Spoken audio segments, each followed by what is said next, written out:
It's a very large subject that we're trying to tackle today, and obviously one very dear to my own heart, having spent all these years in journalism and now seeing it transformed sort of beyond anything that I've known in my entire working career.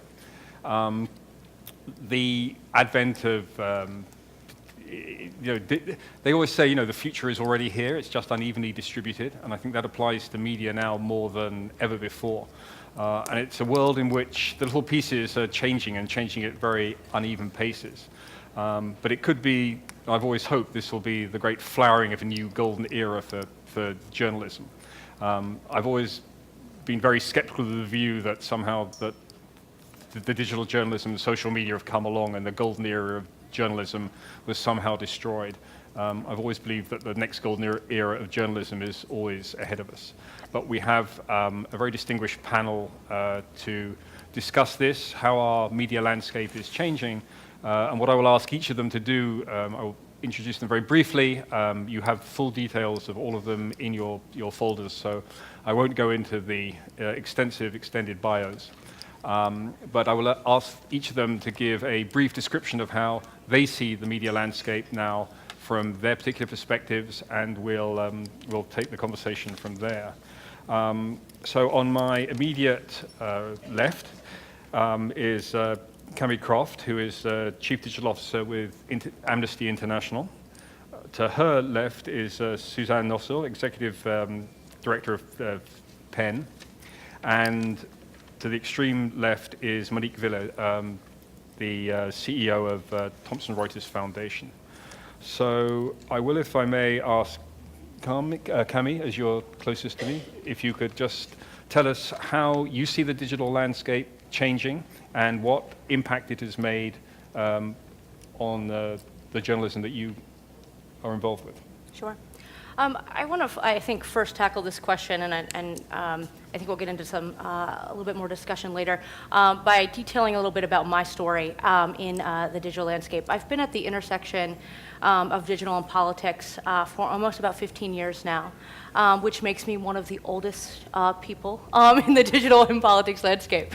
My experience my experience spans three different presidential cycles, spanning back to 2004, where we were first learning not only how, but that it was even possible to use digital to raise money for a candidate and help influence a presidential election. I was one of two digital gurus that were in the communications war room on the Obama campaign in Chicago, using digital tools and digital products to influence the 24-hour news cycle. And most recently, for the past 4 years in the first term of the Obama administration, I've been looking at digital and technology and how to use those tools to really transform the relationship between the government and the public. And now that I'm at Amnesty International and kind of thinking about that transformative power of digital once again, but on a scale, on a more global scale for the human rights movement, I think there's a lot of parallels to thinking about how does the media fully embrace the transformative power of digital to enhance the public service that journalism provides. So I think my hope is that our conversation today can go towards the direction of what are the different strategies in which, rather than, well, let me take a step back and say I've definitely been this person in the room throughout my career for many years, like shouting, the internet matters, it's not going away. And only in recent years have people really been, more than half the room has agreed with me. And so I think traditional journalism, this fourth estate of media, has been a little slow to adopt and embrace the internet and all the things that it can afford. And now that it's starting to, and starting to see some benefits of that, I think that there's an enormous power some amazing things that are to come if the focus is how can we use this and fundamentally understanding that it's always changing. And incorporating that into different business structures and different business operations. So I hope in our discussion today we can kind of go in that direction of how our fourth estate of media and our fifth estate can marry together and bring their respective strengths to how we can have a better media that serves our democracy.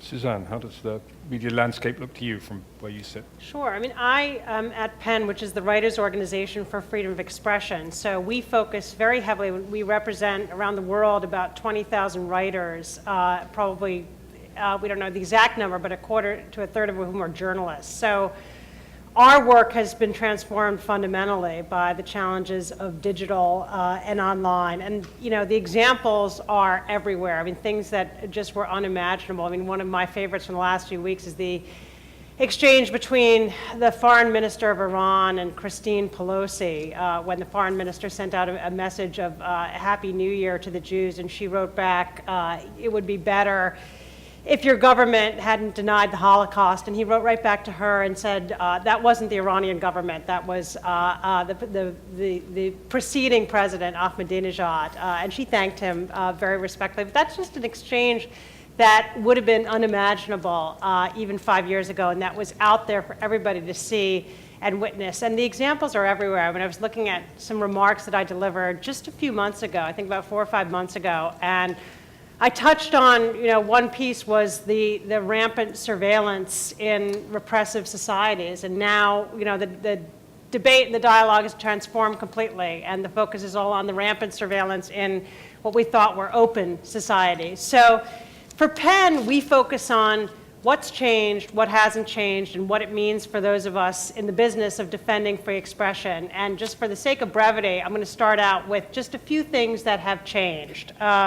The first is what I think of as the universal megaphone, and the fact that everybody now is a writer and can be a writer for a public audience. Of course, it helps to have a job at a newspaper, a magazine, a website, or a cushy academic or think tank perch, but you don't necessarily need that. You need your phone, your tablet, your computer, your Twitter feed, and your ideas can get out there. And if they're compelling, you can develop a large following. So the borders, the boundaries and the hurdles have been brought down, and there are now hundreds of millions of writers writing for a public audience every day. So for an organization like ours, that's a huge challenge, or hers, that's a huge challenge, because there are all these new writers who are exercising their freedom of expression and exposing themselves, raising their heads above the parapet, and whose rights need to be protected and defended. Related is what I think of as the internet being a glove-free zone, and that the norms and niceties of social behavior and interaction that define how we deal with one another in the real world don't operate online. And that creates space for invective, for accusation, for defamation, and for falsehood that can run rampant. And we are only, I think, at the very earliest stages of figuring out how to deal with it, how to control it, and where to draw the boundaries of free speech so that some of the downsides don't overtake the great positives of these new platforms. The third piece I think of is that now the whole world is a crowded theater, and someone can write something, say something, thinking about one audience in mind, you know, sitting in their attic, let's say in Vermont, and that can be read and interpreted halfway around the world by people, an audience that they've never thought of, never heard of, and have no interaction with, and it can mean something entirely different than what was intended. And at its worst, those consequences can be explosive, and we've all seen it happen. We've seen a crazy pastor in Florida who makes threats to burn the Quran, and all of a sudden, you know, 40 people are dead in Kabul. And so the ability of speech to cross borders, to move around the world, to be freed of any kind of context or color or understanding or true genuine dialogue. Very often it's just tweets flying in opposite directions with no real effort at, you know, what we think of traditionally as communication. And so the last piece I'll touch on just to get the conversation started is what I think of as the free speech arms race. So we have proliferating, fast evolving platforms for communication, and at the same time, very rapidly transforming tools and techniques for repression and suppression of speech. And that debate obviously has exploded here in this country with the revelations over the last 2 months of the accelerating pace and breadth, staggering breadth of government surveillance that is affecting every one of us here in this audience. You know, we really used to think of it as something that happened overseas, maybe in China, in Iran, in the Middle East, but it's happening right here. And the question I'd like to touch on at this Creative Leadership Summit is, what are the implications for this on creativity? We know that in the most repressive societies that creativity is stifled and stymied, and that creative voices, authors, writers, actors have languished under these kinds of regimes. And yet here we've accepted, or seem to be on our way toward accepting, very far-reaching surveillance, I think with the belief and the hope that it's not going to impede creativity. But I'm not sure we know that for sure, and I think it's something worth discussing. Okay, well, Thanks. let's come back to that later. Monique, how does the world look from your viewpoint? Maybe I will speak from the industry, the media industry point of view, because I've been managing the Reuters news agency before becoming the CEO of the Thomson Reuters Foundation, where I have also a team of journalists covering around the world the issues which are the less covered by the mainstream media. That is to say, humanitarian issues, women's rights, corruption, and social change and social innovation. So we do that. And for me, the fourth and the fifth sector are totally together. I mean, there is absolutely no doubt that the traffic on a website, on a news website today, be it the Thomson Reuters Foundation website or the New York Times website, come massively from social media, because people consume news in a different manner than they used to do. So very often now, you have a massive influx of people coming to your website because someone has tweeted something. And so, for instance, last week, we had a big report on the start of the diminution of AIDS in Kenya. And it just happened that a certain Bill Gates tweeted this information with a link to our website. Well, so the social media, the fourth and the fifth sector, as you call it, work together. I mean, that's it. So we have to use it, and we use it massively. I mean, if you want to be read, you better know how to do a tweet and how to place your things on Facebook. So there is no way that there is a big transformation, that's for sure, but the major transformation is in the way we consume news. And I had, just 2 weeks ago, the pleasure to chair a meeting in Oxford at the Reuters Oxford Institute that the foundation is funding, with Mark Thompson, who is the CEO of the New York Times, Nathalie Nogueira, who is the CEO of Le Monde, the director of Le Monde, and the editor-in-chief of the Globe and Mail. And it was an incredible, so 3 old media institutions, very respectable, but old. This old media, this mainstream, this quality media was incredibly uplifting, because 2 years after the start of the paywall at the New York Times and in other newspapers, they see that, you know, the subscription has grown quite intensely on the website. So there is a little bit of revenue coming from subscription, which allows you to think of more focused subscriptions and different products for their audience. But in the same time, their audience has grown massively thanks to Twitter and Facebook. So thanks to social media. Which means that when an event like Boston happens, or the elections, the New York Times let anybody go for free on their website. So it brings a big audience, which interests the advertising. Another positive side that they all had at this discussion was that there is a fantastic appetite of advertisers for the video. So today, if you want to tell a story, and we know that very well at the Foundation, where we speak of stories which are not the most entertaining, speaking of human rights and many other humanitarian issues. But if you want to catch the attention of people, you do video, and you do a storytelling which is visual, be it video, graphic, etc.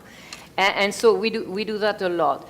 Mark Thompson was telling at this meeting that he leaves money on the table with the advertisers because the New York Times doesn't have enough video to feed the appetite of the advertisers. So all these are good things because, you know, it means there is a future for media, which is very important for me. And then another aspect I want to approach, maybe because it's a bit different from my colleagues here, which is that journalism is helping to foster democracy around the world. And the fact that today you have social media has shown it considerably. And so if you just think of Egypt and you think of the Tamarod movement, which was the signature to ask for Morsi to resign and to leave power, it has been incredibly powerful and successful.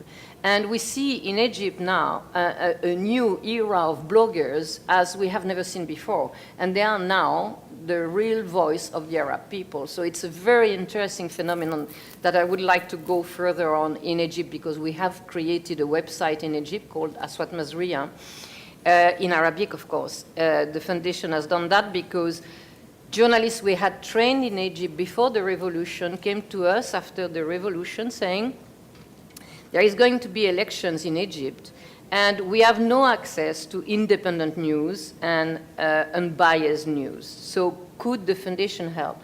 So we looked for funding, found quite relatively easily funding in Cairo at the time, and in October 2011 we launched Aswat Mazria, which is only political news on Egyptian politics.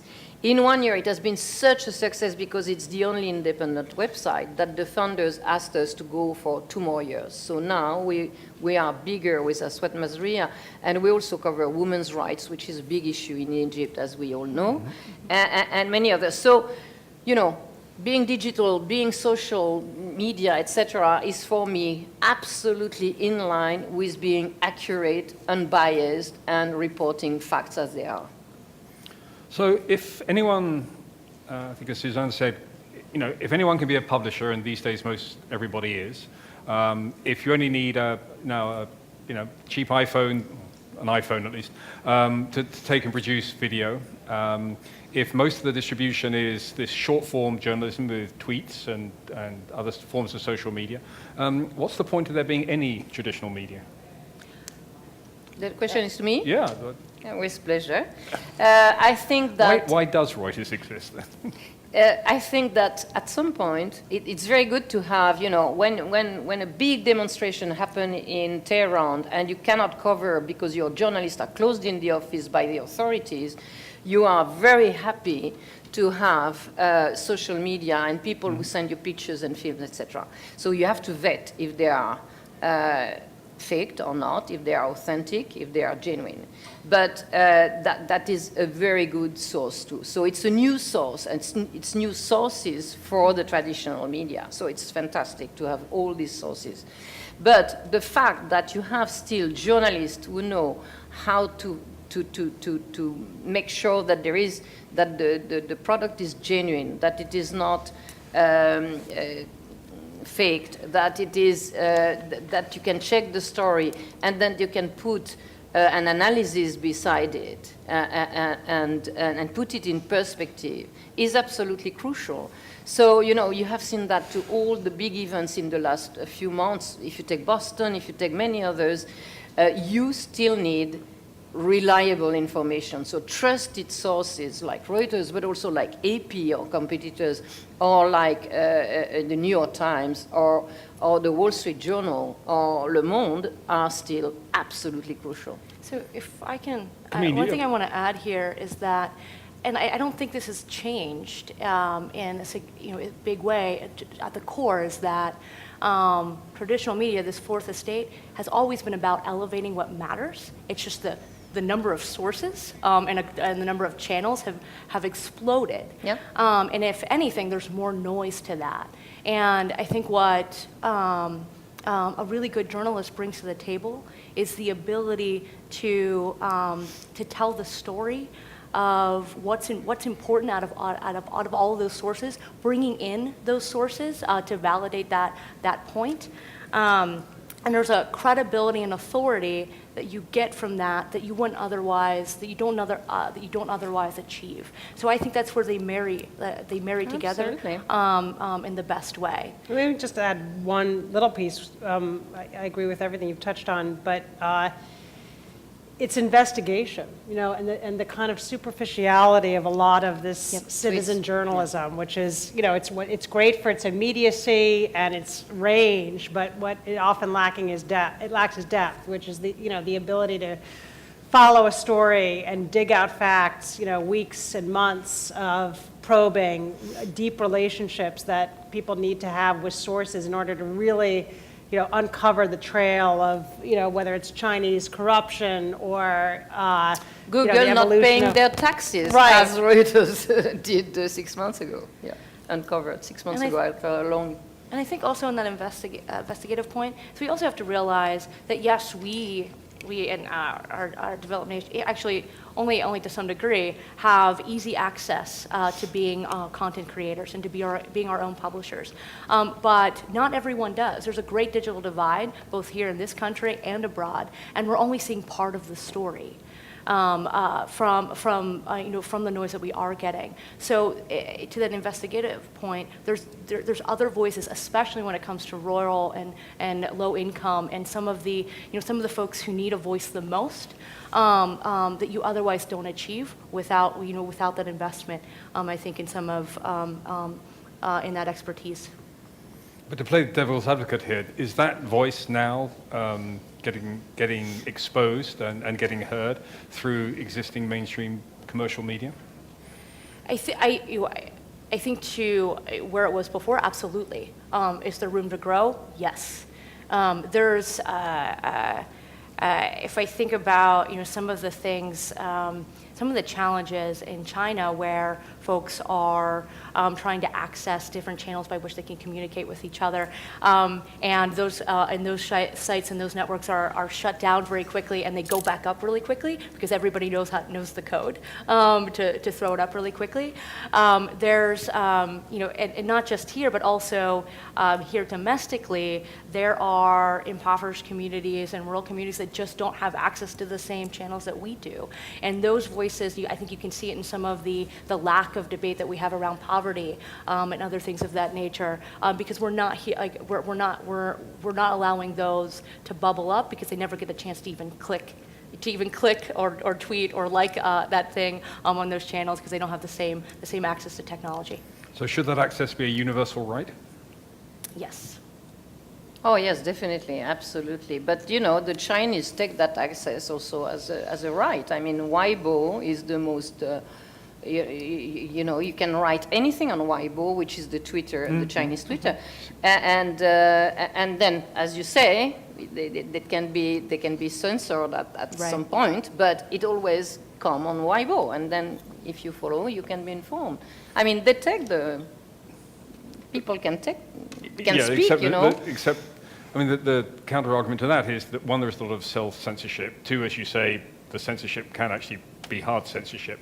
And thirdly, they've had to actually invent a completely artificial language to circumvent a lot of the censorship, which may speak to the ingenuity and creativity of the human mind. But I'm just wondering whether that, this freedom of speech that you'll seem to suggest that these social media allow really exists. I mean, I think you're asking, or what I hear you asking this part, is it kind of inherently a democratizer? I mean, are people really, even if they're, if they're on these platforms, do they really have equal access to an audience to getting their message out? And I think the answer is no. And I think what we're seeing, I mean, I'm curious about your example of Bill Gates retweeting, your AIDS report and whether It's fantastic for a little foundation like us. Did he happen on it and just see it and, push it out to his millions of followers? Or is it a case like, an interesting example is this Coney 2012 last year when there was a very compelling video that, people had mixed reactions to, but that exploded and got millions and millions of views just within the space of a couple of weeks. And,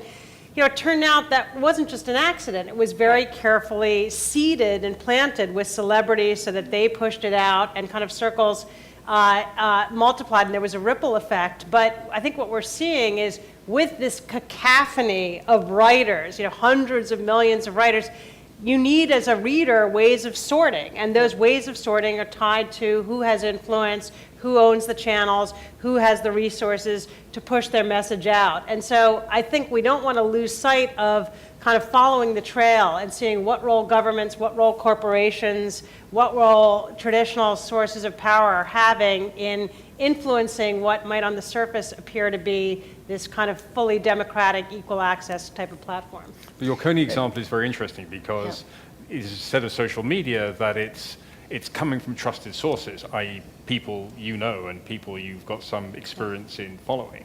And yet that's a very good example, and you see lots and lots and lots of other examples of that, maybe not as extreme, where there are actually very carefully orchestrated campaigns to basically fake the trust.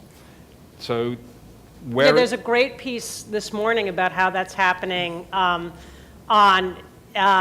websites that review products and services, and how the New York State Attorney General did a kind of sting operation where they infiltrated one of these sites, and they found that there are all kinds of operations out there that you can pay to write favorable reviews of your work, your business, your service. And now they're cracking down, they're imposing some very hefty fines. So I think we're only beginning to see kind of how to correct for the potential for manipulation on these platforms. It's huge. I mean, the potential for manipulation from the picture you send, which is fake, to whatever other thing. But I think another aspect which is very important, I was in Egypt recently, and women, as you know, have quite a difficult time in front of them, and the constitution that was adopted is just really bad for women. But in the same time, when you discuss with a lot of these women, journalists or activists or lawyers, etc., as I do, they are fundamentally optimistic. And they say, we have found our voice, we have shown that we have a voice, and this will go on. So whatever happens, we will not shut up. So be it on a blog, be it on Twitter, be it anywhere, but we don't shut up. And I think this is totally new. They had no way to speak before.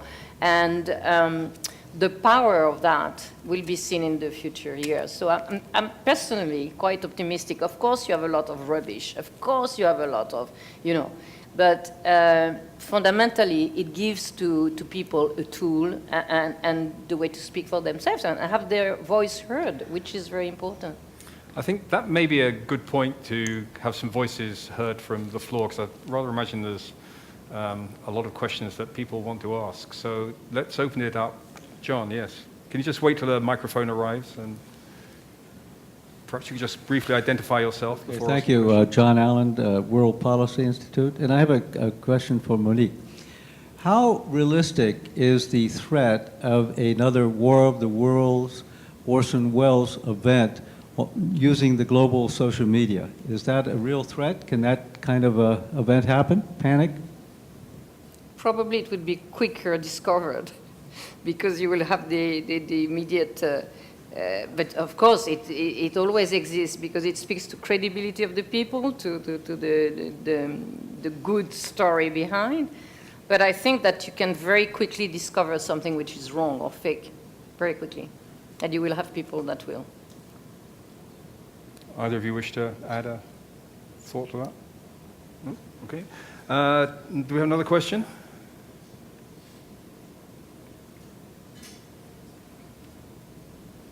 Yeah.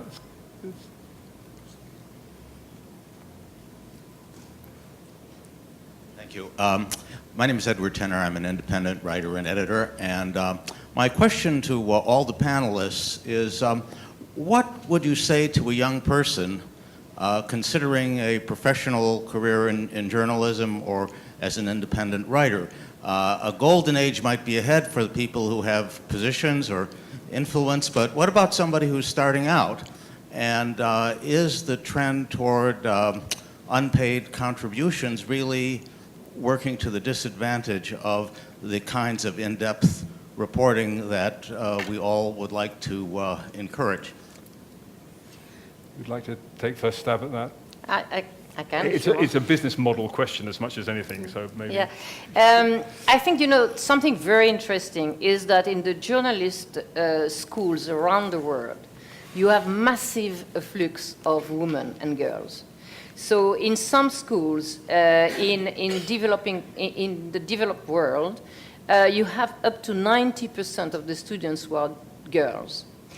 Does it mean that there is a pauperization of the profession? Or, because in journalism, as in many places, women are often less well paid than men. So is it what you are speaking of? So what is your advice to a young person that wants to be a journalist?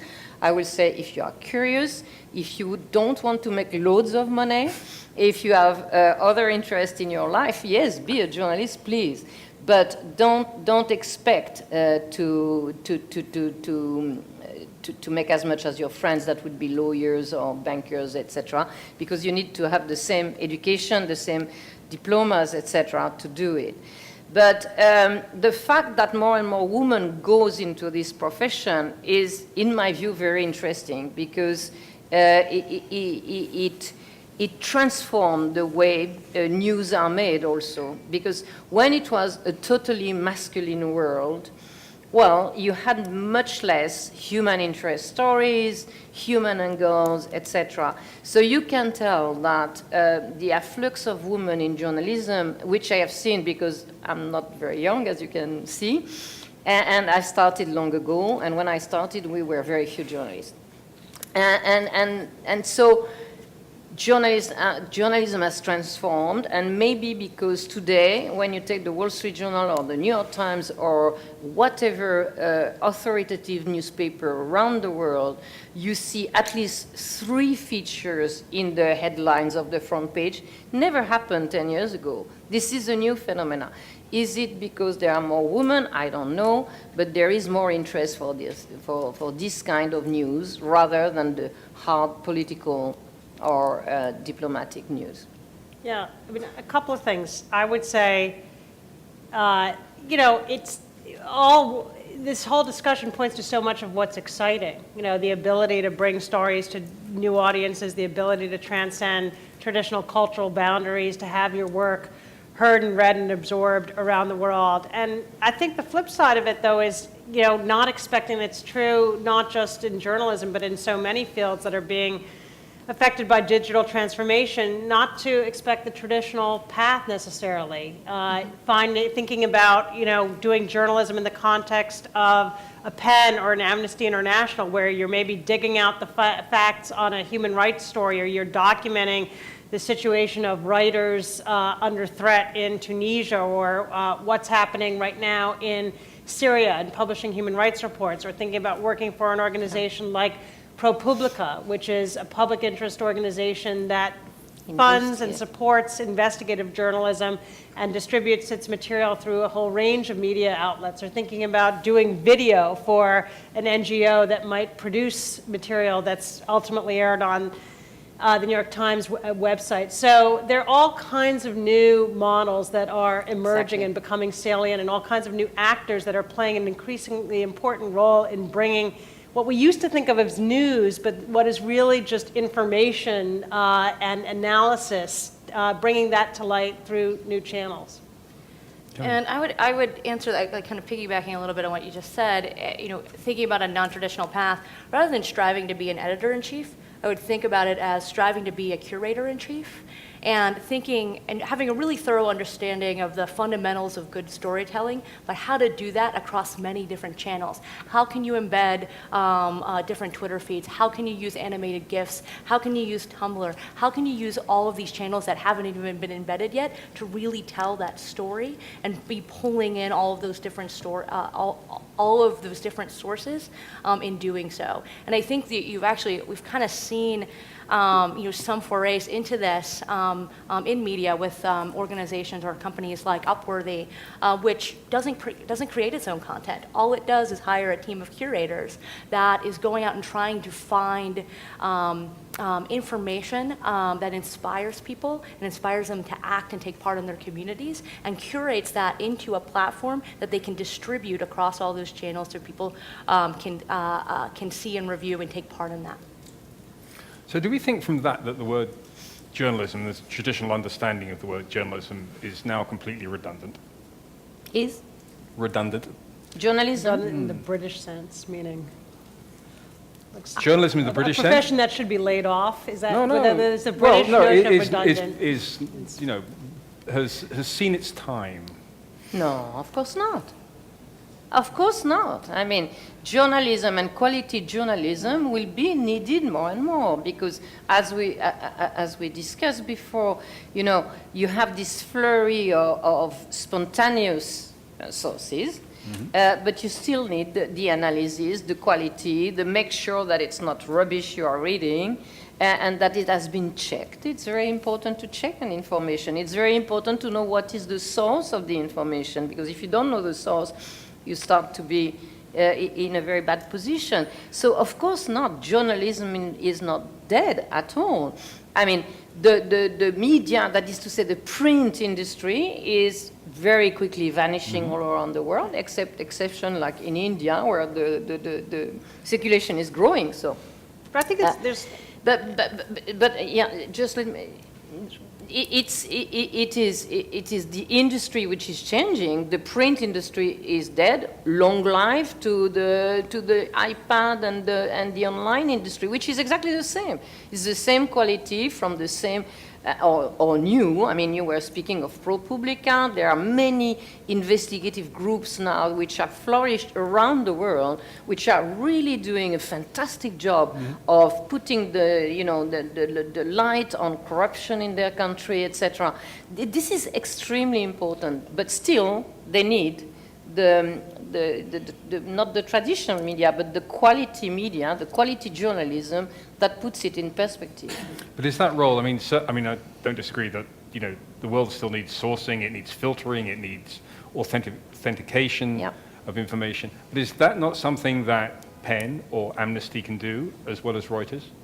Oh, sure. If they want to transform into a news agency, good luck, because it's not making a lot of money, and it's a tough job. I don't think my members would be in favor of that. Well, there's another piece to it, too, which is, I think, in addition to, there'll always be an appetite for information, but I think there'll also be an appetite for the kind of entertainment/enrichment of reading, a great story, whether it's in, from Reuters or from the New York Times or in the New Yorker, that's giving you depth and breadth and color. And, when Amnesty or Human Rights Watch or PEN puts out a report, we're doing it because we have a mission. And, we're always going to slant that story with our mission to highlight, the gravest abuses and the most serious violations of international human rights law. And that's very important, but it's a very different mission than New Yorker or a New York Times Magazine or an Atlantic. And I think people kind of curl up with that information on their couch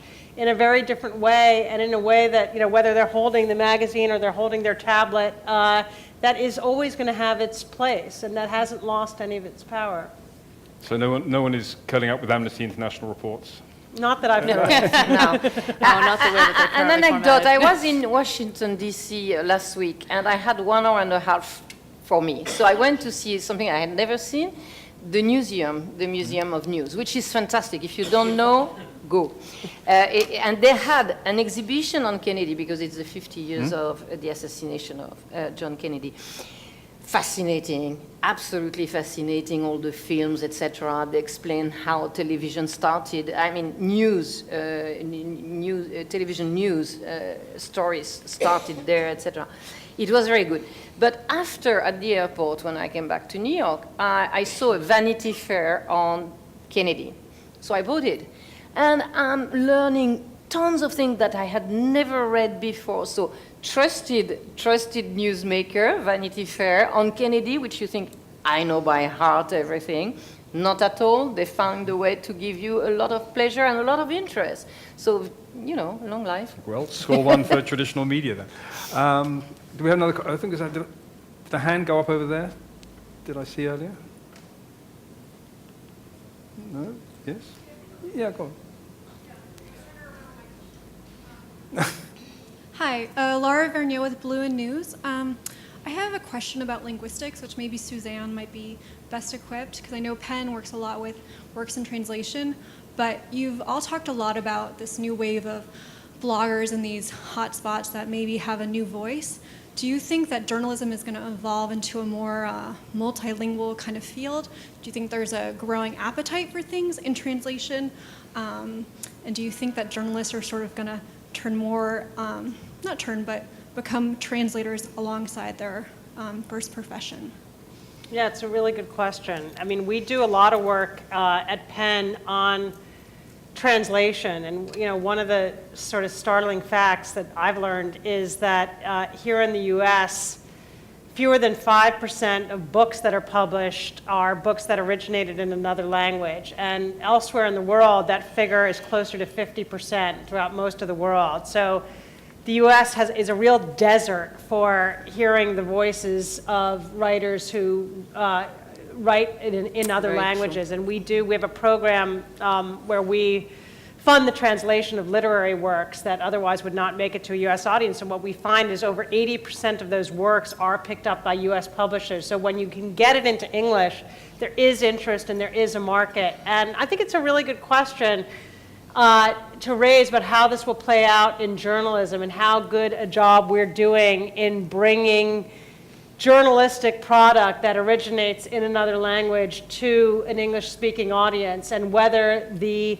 trend is going to be doing more such translation and how that's going to happen, and whether we'll be able to perfect the tools of translation so that it can happen instantaneously. Because you know, one of the big differences obviously is sort of the time factor and wanting to be able to absorb journalism in real time so that you can hear, you know, what Egyptian writers are writing in Arabic, you know, as Tahrir Square is unfolding, or as the coup, or whether we call it a coup or not, is unfolding. And so I think that will depend in part on tools rather than on kind of human endeavor and the traditional, you know, work of a translator. Although automatic translation is incredibly dangerous, and you could very well have the third world war done by automatic translation. By Google Translate and a bad error. So, and I will say, I will add to this, I think there's an absolute appetite for this. And through speaking of the technology, things like Google Translator, or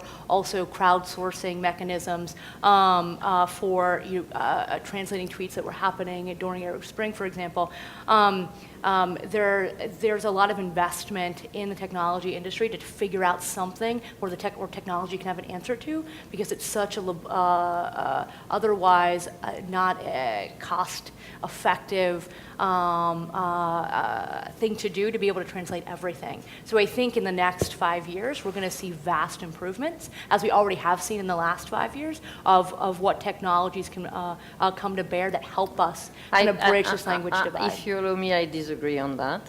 And I disagree for a very good reason. At Reuters, for example, we write in 25 languages.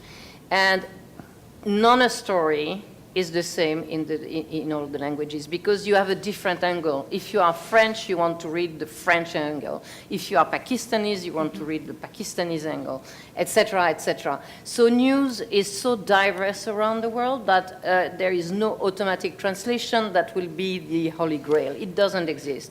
That said, what you were saying about the very few books translated in the US is indeed a major issue, and hopefully as long as the US will become more global, their interest in the world will be more Well, I even think powerful, in addition, and it will change. In addition to the changes that are being, and the upgrades that are being made to automatic translation, there's also, yes, there's this thing about emotion and the intent of content that there are companies like Facebook and many others that are trying to figure out how to signify sarcasm or happy or all of these emotions, and if you marry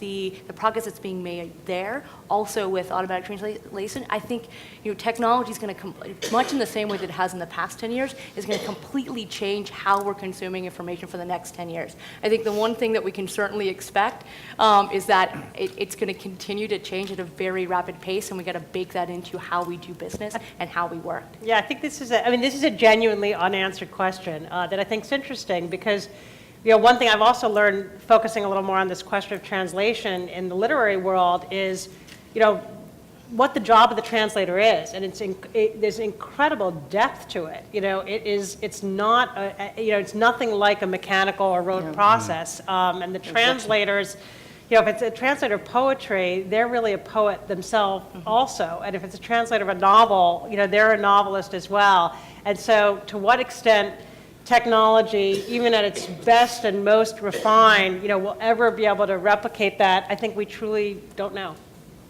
I think it's going to be a long, long time. Because your point about translation is very well taken, and everything gets put through that cultural filter when it goes from one language to another. And even language, lacks a language. One language lacks the ability to express exactly what another language can express. So you're always going to have that. Literally the lost in translation issue, I think. One thing is the web, because 60% of all pages produced in the world are now produced in English. So is the web becoming too Anglo-centric, and is that a detriment to better understanding? Wait 10 years, and the web will be Chinese and Indian, Hindu, etc. It's a question of really very little time, probably, and the web is just under 30% Chinese now, up from 8% 10 years ago. When did they start? Very, very short time ago. Oh no, Chinese is, so it goes fast. fast. It goes very fast. But at this discussion I was referring to in Oxford 2 weeks ago, the director of Le Monde was saying that they now want to write on the website a lot in English because they understand that it's the English which dominates. So it's interesting. Do we have another question? See hands go up somewhere. So, robo applause translator. Okay. So time is actually drawing in quite closely on us. So maybe we just have a sort of a last round of thoughts on this subject. Are we living in a world where, as a result of the explosion of social media, of this ability for anyone to be a publisher, the speed of transmission, are we living in a world where those who are curious and want to be informed can be much better informed than ever before, and those that don't want to be informed are going to be more ignorant than ever before? And are we getting this sort of societal bell end now, where you've got two universes of, know-it-alls and know-nothing-at-alls? And is that a bad trend? Who would like to? I see the danger, I guess, similarly but slightly differently, in that I think with so many different sources of information, you have to pick and choose. It's no longer the era of sort of turning on the nightly news or just picking up, the print New York Times, and that's your go-to source and your only source, and whatever they've curated for you is kind of what you know and what you understand.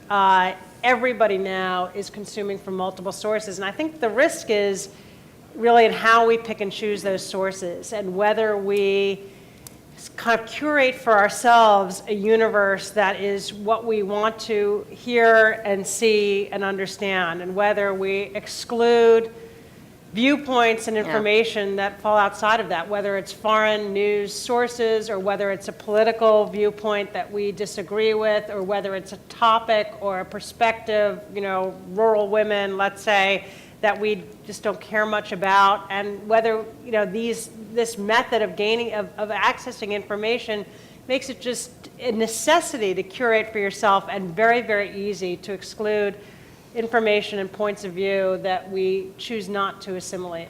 Well, and I will also add to that is that you're not entirely conscious of the filtering that's already being done in your curation or in your pursuit of information. The way that search engines work, the way that the algorithms work on all these different platforms, they're trying to serve up to you what they think you're most likely to click on.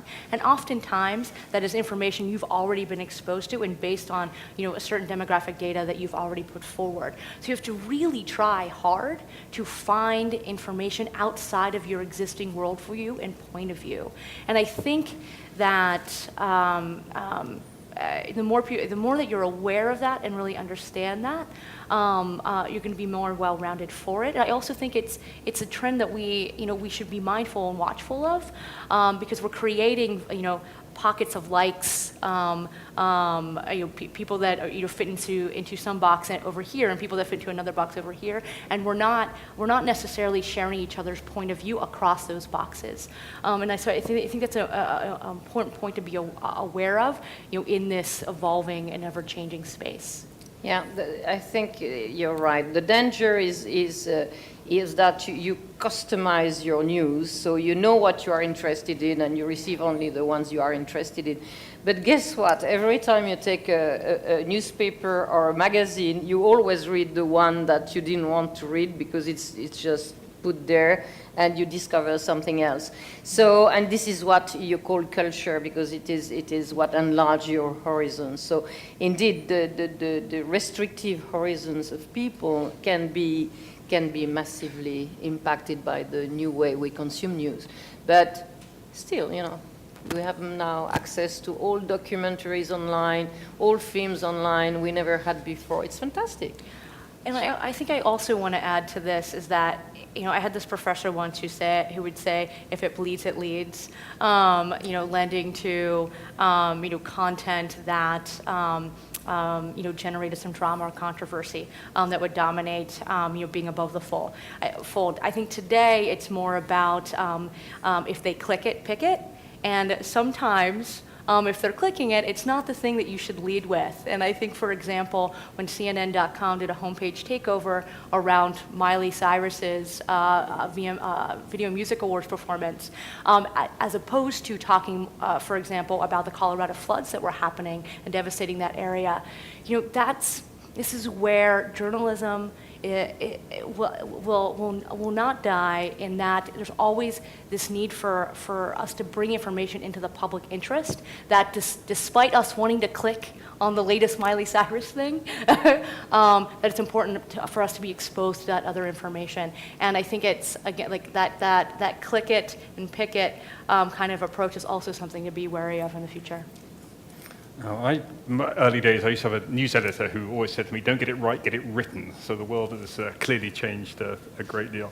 I think time has defeated us, so we'll have to leave it there. I think the big takeaway is we need to be citizen readers as much as citizen journalists, and be discriminating in all this information that's out there. So it just behoves me, I think, to ask you to show your appreciation for our very insightful panel. Thank you.